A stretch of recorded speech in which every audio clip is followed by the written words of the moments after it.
this woman bad. I mean, bad enough to kill himself.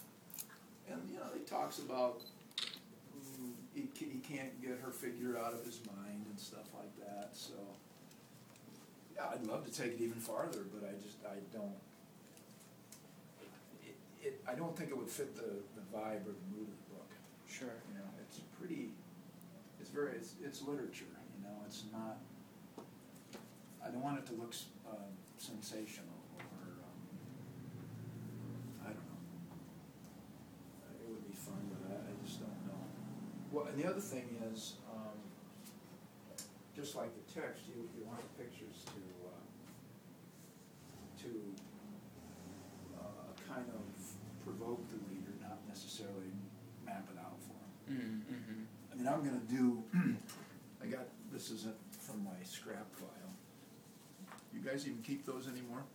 You just Google everything. I have a digital scrap file. Do you? For sure, yeah, on my computer. Well, I tore this out of I don't know, Vanity Fair or something a while back. Did you buy it? Of course, I subscribed to it. And they talk about this pink ribbon a lot. You know, how that's the first thing he noticed. He was wearing a dress with a pink ribbon around here. And then he gets the books wrapped in the pink ribbon and all of that. And I thought somewhere in the book it'd be fun to like paraphrase this. I'm not going to copy it exactly, but I really, in his imagination, this would be his imagination. He never sees her like this in reality, but and then she's there's a scene in the book I'm going to illustrate where she has a canary, and she's taught it how to eat birdseed off of her tongue. So there must be something there too. I mean, that's and he's watching, you know, and it bothers him. But there's another scrap from my file. I mean, I like that. And here's another one of. So did you cut these and save them before you got this assignment? Long ago? Yeah, that's the, you know, well, sometimes I shot this for another job I did. I mean, that's a guy frustrated with his phone bill or something, I don't know. But it could also be this distraught lover. I'll never do that. Here's just a Xerox this out of the book somewhere, but the period's about right. I don't know if I'll use it or not. This Polaroid's probably 30 years old. Here's a little figure that I cut out of something that I just really liked, and I don't know if I'll use it. Of course, this is the epitome of, you know, the goddess of love. The sky. This is from the Frick Museum in New York. I just like that pose. I don't know if I'll ever use it. I like the lighting on that face. You know, these guys. Oscar Wilde, I like that pose too. And then these one. Oh, this one actually I posed a friend of mine and his daughter for a full-page ad in the New York Times for a Broadway show, production of Jane Eyre. I think with Jane. You know, the thing about like my digital clip file is that it's like magazines will show you stuff like, you know, you would probably never seek out an image of a girl's face with chains, right. you know, gold chains wrapped around her hands, and that's the problem with the internet is that I sort of like I go to art and design blogs and I look at certain, you know, like if I want to draw fashion reference or whatever, I'll go to that fashion blog, but That's exactly right. you don't really come across that stuff that, you know, you need. And that's what you probably picked up on that this summer. This is I saved this ad. Maybe I talked about this summer. This ad campaign. We surf the internet. We swim in magazines. Well, think about it. You know, the internet is really wide, really broad. It goes everywhere, but it's not that deep. You can, if you want to zero in on something, I suppose you can make it as deep as you want.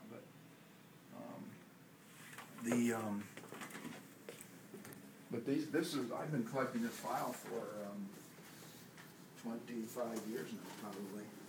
But this is all my stuff, you know. These two drawers. How do you organize it? Yeah.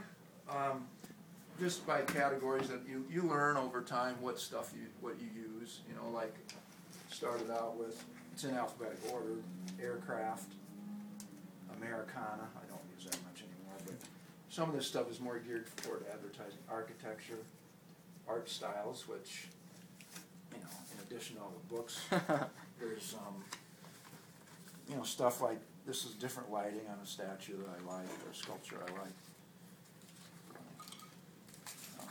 I don't know. I don't want to save that, but who knows? Maybe someday. These guys here. I just like that. Yeah. But never know you're going to need that. And that way, see, I know it's here. It's all filed up here in my head. Mm-hmm. And you could go to Rodin or the Thinker on Google it and find it, but usually also it's selective, you know. Unless you, I suppose, unless you Googled every angle of that every photographic angle of that sculpture you could find.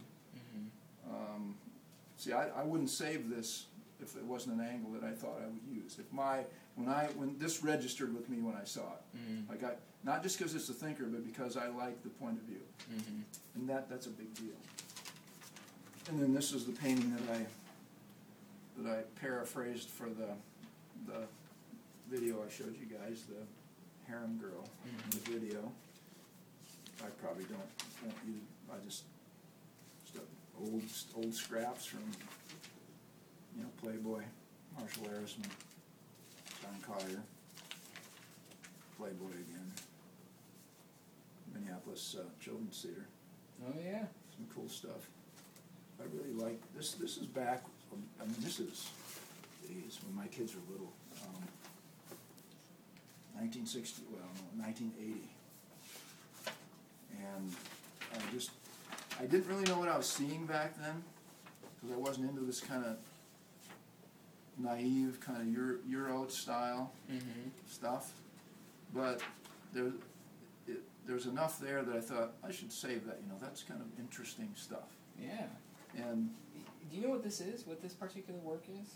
I feel like I've seen that exact painting. Well, it's from Minneapolis. The artist, I think, has been around Minneapolis for a long time. I wonder if that isn't in the Institute of Art there. No, these are all illustrations created for this. Oh, wow. Yeah, created for the theater. Oh, very cool. You know, here, this is one of my first trips to the Society. There's one of Mark's paintings, Wilson McLean, from the Met. Mark, mm-hmm. I don't know, this is probably, geez, I don't know what year this was. I didn't even know Mark back when I collected this. But